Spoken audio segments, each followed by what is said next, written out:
जय गुरु जी। मैं डॉक्टर आनंद प्रदीक्षित आपके अपने लाइफ मैनेजमेंट चैनल शिखर आईएएस एकेडमी गाजियाबाद और brain train programme for UPSC से टॉपिक वाइज लेक्चर्स में पब्लिक एडमिनिस्ट्रेशन और संविधान को मिलाकर मैं भारत के राष्ट्रपति पर एक विशेष विशेष बात आपको बताने जा रहा हूं जो कि कहीं लिखी नहीं मिलती है, किसी भी जगह लिखी नहीं मिलती है। ध्यान से सुनिए। टॉपिक वाइज सीरीज में ये है, इस चैनल को सब्सक्राइब कर लें और इसके अंदर जितने भी प्लेलिस्ट है, जितने वीडियो हैं 450 वो देख लीजिए। फीस वीस मत पूछा करिए, मैं एडमिशन देने नहीं जा रहा आपको। मैं यहीं आपको पढ़ा रहा हूँ, निःशुल्क पढ़ा रहा हूँ। मैं कुछ भी बेचता नहीं हूँ, कोई व्यक्ति मेरा एजेंट नहीं है, मेरी कोई वेबसाइट शिखर आईएएस एकेडमी गाजियाबाद के अतिरिक्त नहीं है, मेरी कोई कोचिंग E171 शास्त्री नगर गाजियाबाद के अतिरिक्त नहीं है। ध्यान रखिए, लोग ठग न लें आपको, ठग हैं बहुत सारे। मेरे नोट्स के नाम पर हाथ के लिखे हुए कोई नोट्स अगर आपको PDF फाइल वगैरह में बेच रहे हैं तो वो झूठे हैं, मक्कार हैं, उनके झांसे मत आइए। तमाम लोग ऐसा करने में लगे हुए हैं तो उनके झांसे मत आइए, क्योंकि यहाँ से कुछ भी बिक नहीं रहा। किसी भी वेबसाइट पे मैं अपने क्लास नोट्स नहीं डालता, इसलिए हैंड रिटन नोट्स कहीं भी आपको अगर मिलते हैं शिखर आईएएस एकेडमी के तो मुझे सूचित जरूर करें कृपया। और क्योंकि आप मेरे बच्चे हैं तो मुझे आपसे इतनी उम्मीद है कि आप लोग हमेशा सूचित करते रहें, ठगों की सूचना मुझे देते रहे हैं, तो आप जरूर देंगे। देखिए, मैं 2 आर्टिकल को डिस्कस करूंगा अभी यहाँ पर आपको। पहले तो 53, भारत के राष्ट्रपति जी का चुनाव होने जा रहा है, महामहिम राष्ट्रपति जी नए आने वाले हैं, तो इस संदर्भ में ये बड़ा प्रासंगिक वीडियो भी है। Article 53. The executive power of the Union shall be vested in the President and shall be exercised by him either directly or through officers subordinate to him in accordance with the Constitution. 53(1) मैंने पढ़ा, सामने PDF खुली हुई है, केवल 53(1) मैंने पढ़ा। अब इसके बाद मैं 74 पढ़ूंगा। आप देखिए कितना मजेदार चीजें हैं जो आप सोच भी नहीं सकते। क्या भारत का राष्ट्रपति तानाशाह बन सकता है, ये मैं बताने जा रहा हूँ। ये बातें जरा IAS PCS अफसरों के दिमाग में ज्यादा आती हैं थोड़ी, और ये सामान्य पढ़ने वालों के दिमाग में नहीं आती। मैं कोई तारीफ नहीं कर रहा, लेकिन ये रियलिटी है। अरविंद केजरीवाल इसीलिए CM बन पाए। तो अब आप ये देखिए कि 53 क्या कह रहा है। Executive power of union shall be vested in the president. Bharat की जो कार्यपालिकी शक्ति है वो भारत के राष्ट्रपति के अंदर विद्यमान होगी। And it shall be exercised, और वे इसको या तो स्वयं या अपने सबॉर्डिनेट अधिकारियों के माध्यम से प्रयोग करेंगे। Either himself, either directly, either direct लिखा है, shall be exercise by him. Him का मानी तो सभी लोगों को पता है अंग्रेजी में। आइदर एक्सरसाइज्ड बाई हिम, कौन सी powers? Executive powers. Either exercise by him और him either directly, either directly या तो सीधे, और through officer subordinate to him, यानी मंत्री, मंत्रालय और बाकी जितना भी पैराफर्नेलिया है पूरा, डायरेक्टरेट्स और सेक्रेटेरिएट्स वगैरह सारा। अब यहां पर अटक जाइए थोड़ा, इस पे आप ध्यान नहीं देते। Either directly, exercise by him, either directly. आप सोचते हैं कि भारत का राष्ट्रपति एक कठपुतली है। जी नहीं, वो बिल्कुल तानाशाह बन सकते हैं, लेकिन बनते नहीं हैं, क्योंकि बहुत ही प्रबुद्ध, बहुत ही सीजन, बहुत ही आदरणीय और बहुत ही विचार प्रकार के, थिंकर्स प्रकार के राष्ट्रपति हमारे देश में हुए। महामहिम उनको यूं ही नहीं कहा जाता, वो सच में महामहिम होते हैं और अपने गरिमा का निर्वाह करते हैं। भारत के राष्ट्रपति पद की संकल्पना जो की गई है वो ब्रिटेन के राष्ट्रपति को देख के की गई है, तो वही गरिमा भारत के राष्ट्रपति निर्वाह करते हैं। लेकिन अगर वो चाहें तो भारत के तानाशाह बन सकते हैं। कैसे, मैं बताने जा रहा हूं। तुरंत इसके बाद आप जो है रेड विद आर्टिकल 74 पढ़िए, मैं निकाल रहा हूं, सामने आ रहा है मेरे। There shall be a council of ministers with the prime minister as the head to aid and advise the president, who shall का मतलब होता है compulsorily, who shall in exercise of his function act according to such advice। ठीक है, ये हो गया कि वो भारत के राष्ट्रपति जो भी कार्य करेंगे वे काउंसिल ऑफ मिनिस्टर की सलाह से करेंगे, मंत्रिपरिषद की सलाह से करेंगे, और जिसके कि अध्यक्ष प्रधानमंत्री होंगे, in accordance with such advice करेंगे। इसके बाद नीचे लिखा हुआ है, ये संविधान संशोधन करके जोड़ दिया गया, provided that president may require the council of ministers to reconsider such advice. एक बार वे कह सकते हैं मंत्रिपरिषद से कि भाई एक बार दोबारा विचार कर लीजिए, और मंत्रिपरिषद अगर दोबारा विचार करके अगर वही राय देती है तो भारत के राष्ट्रपति इस राय को मानने के लिए बाध्य होंगे। आप सोचते हैं कठपुतली तो हुए, ऑर्नामेंटल हुए, कहां पावर है? मैं बता रहा हूं कहां पावर है। अब आप भूल जाइए जो सामने संविधान लिखा हुआ है, अब मेरी बात सुनिए। अब इसको मैं मिनिमाइज कर दे रहा हूं जिससे कि मुझे डिस्टर्ब ना करे। हो गया। देखिए, काउंसिल ऑफ मिनिस्टर की राय से काम करेंगे, मैं भी सहमत हूं, बिल्कुल ठीक है, काउंसिल ऑफ मिनिस्टर की राय से काम करेंगे, एग्जैक्टली सही बात। बट काउंसिल ऑफ मिनिस्टर हो तो, जब है ही नहीं तब कहाँ से काम करेंगे। जिस समय लोकसभा के चुनाव होके आते हैं, एक पार्टी बहुमत में आती है, मान लीजिए कोई संवित सरकार नहीं बन रही है, कोई भी मिलीजुली सरकार नहीं बन रही है, बन गई मतलब ये हो गया कि ये बहुमत में है। जैसे अभी भाजपा आई थी, इंडिया है, और इसी तरह से इससे पहले कांग्रेस आई थी। मान लीजिए कोई भी पार्टी बहुमत में आ गई, बहुमत में मंत्रिपरिषद कौन चुनता है? प्रधानमंत्री जो चुने जाते हैं। कैसे चुने जाते हैं? जो सत्ताधारी दल होता है, जो बहुमत का दल होता है, वो अपना एक नेता चुनता है, वो प्रधानमंत्री होता है। और उसके बाद राष्ट्रपति प्रधानमंत्री की सलाह से काउंसिल ऑफ मिनिस्टर्स को जो है नॉमिनेट करते हैं, मंत्रियों को नॉमिनेट करते हैं प्रधानमंत्री की सलाह से। At that time there is no council of ministers. सोचिए जरा, उस पॉइंट को सोचिए कि चुन के बहुमत की सरकार आई हुई है, राष्ट्रपति जी बैठे हुए हैं, उन्होंने कहा आप नहीं, आप प्रधानमंत्री बनेंगे। प्रधानमंत्री बनने के लिए कहीं नहीं लिखा है कि वो उस दल का अध्यक्ष हो। सोनिया गांधी जी का ध्यान है आपको, वो प्रधानमंत्री नहीं बनी, उन्होंने मनमोहन सिंह जी को बनाया।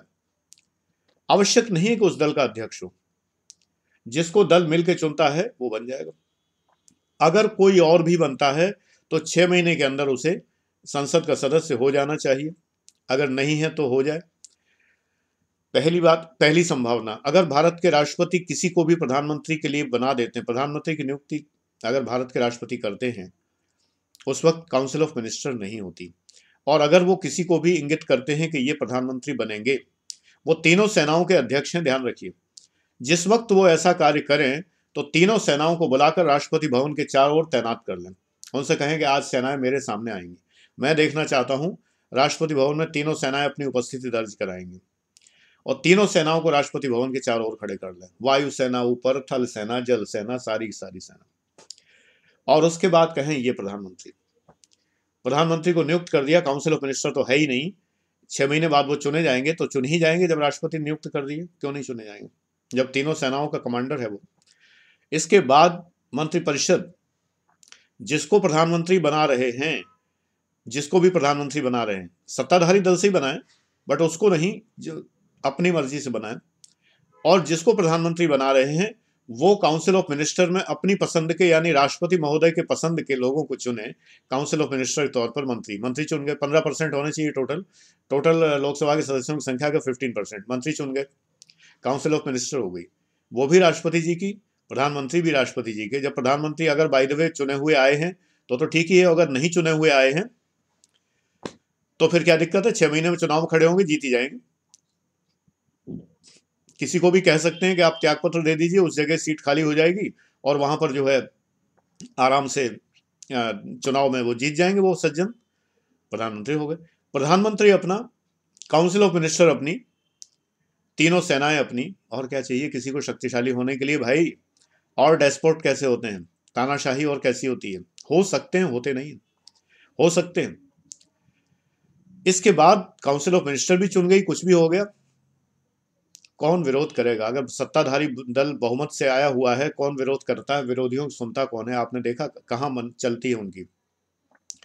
जो चाहे सो करें, जो चाहे वो कर सकते हैं।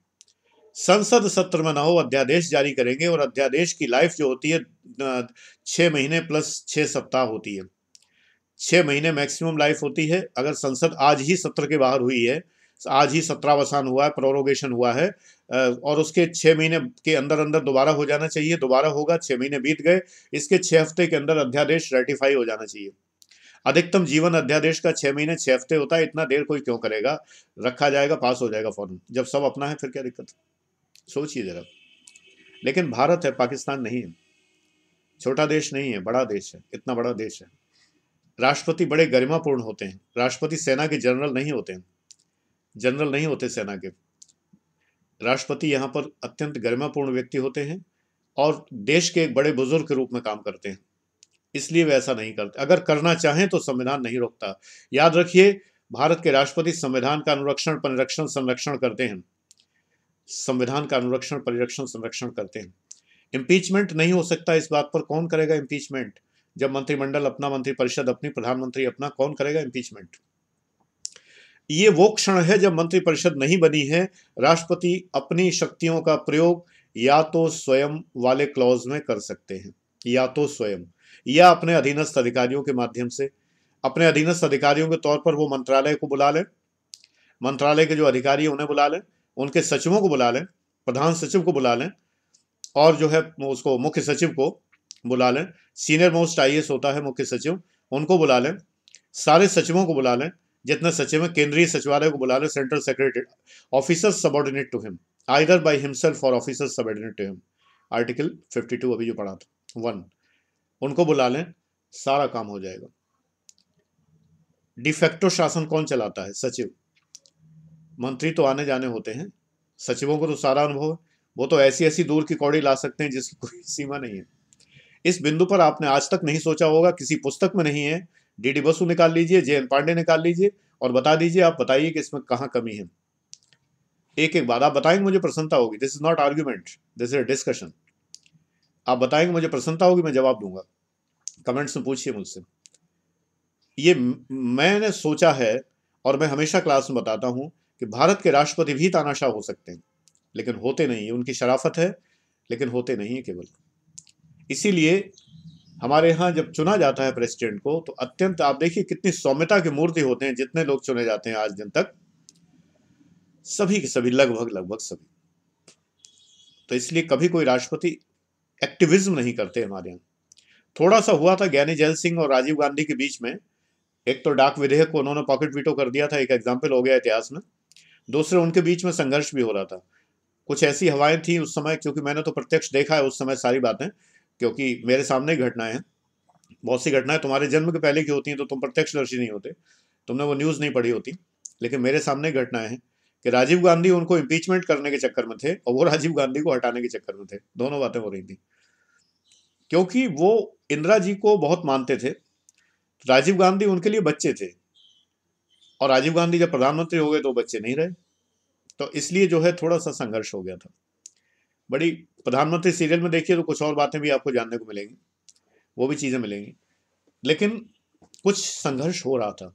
ज्ञानी जैल सिंह अपनी तार्किक बुद्धि का पूरा प्रयोग करते थे, और उस प्रयोग के नाते वो कहते थे कि प्रधानमंत्री का ये फर्ज है कि डे टू डे प्रोसीडिंग्स राष्ट्रपति को बताएं, और वो नहीं बता रहे, इसलिए उनको हटाया जा सकता है। इम्पीचमेंट का कोई मौका नहीं मिला राजीव गांधी को, क्योंकि संविधान के अनुरक्षण, परिरक्षण, संरक्षण से हटके उन्होंने कोई काम किया ही नहीं। सवाल ये उठता है कि अगर पॉकेट वीटो का प्रोविजन है तो है, कहीं है नहीं, लिखा नहीं है। केवल एक ही बात है, राष्ट्रपति अपनी अनुमति देंगे, उसमें ये नहीं लिखा कितने दिन में देंगे।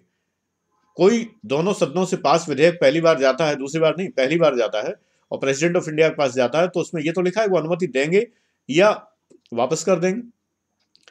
एब्सोल्यूट वीटो भी लगा सकते हैं। राज्यों से आया हुआ विधेयक अगर है, कोई राज्यपाल ने सुरक्षित रख रखा है और उनको भेज दिया है, तो उसको रिजेक्ट भी कर सकते हैं, एब्सोल्यूट वीटो भी लगा सकते हैं। लेकिन अगर वो उस पर पास करते हैं कि नहीं करते हैं, ये नहीं बता रहे कि मैं पास कर रहा हूं, ना ये बता रहे मैं नहीं कर रहा, रखे हुए हैं, that is called pocket veto. जेबी वीटो है वो ज्ञानी जैल सिंह ने प्रयोग किया, एकमात्र उदाहरण भारत में हुआ। तो एक अत्यंत बौद्धिक कार्य है ये। तो उसी बौद्धिक चिंतन के नाते मैं आपको बता रहा हूं कि इस संभावना पर सोचिए कि आवश्यक नहीं है कि जो दल ने चुना है वही प्रधानमंत्री बनाए। मान लीजिए राष्ट्रपति पहले से, इस जो भी राष्ट्रपति होने वाले हैं, हो गए हैं, पहले से हैं, और उनकी इच्छा है कि एक व्यक्ति मेरी पसंद का प्रधानमंत्री बने, और उस व्यक्ति को प्लांट कर दिया जाता है पार्टी के अंदर, और पार्टी के अंदर प्लांट कर दिया है, चाणक्य नीति की तरह है ये चीज मैं बता रहा हूँ जो, कि उसको प्लांट कर दिया जाता है, वो उस पार्टी के अंदर रहता है बराबर, और पार्टी उसको खड़ा करती है, वो जीत जाता है, उसके बाद राष्ट्रपति उसी को प्रधानमंत्री बनाते हैं। ये तो परंपरा है कि लोग लेके आए कि ये हमारे प्रधानमंत्री। जी नहीं, अगर राष्ट्रपति चाहे तो कह सकते हैं कि नहीं, मेरे हिसाब से ये प्रधानमंत्री, क्योंकि मंत्रिपरिषद तो है ही नहीं उस वक्त। सोचो, पढ़ो किताबें, कमेंट्रीज पढ़ो, तमाम चीजें पढ़ो। लॉ कर रहे हो तो अपने अध्यापकों से पूछिए, विद्वान अध्यापक है बहुत से लॉ में पढ़ाने वाले, जरूर बताएंगे इस बातों पर। Thank you very much, God bless you.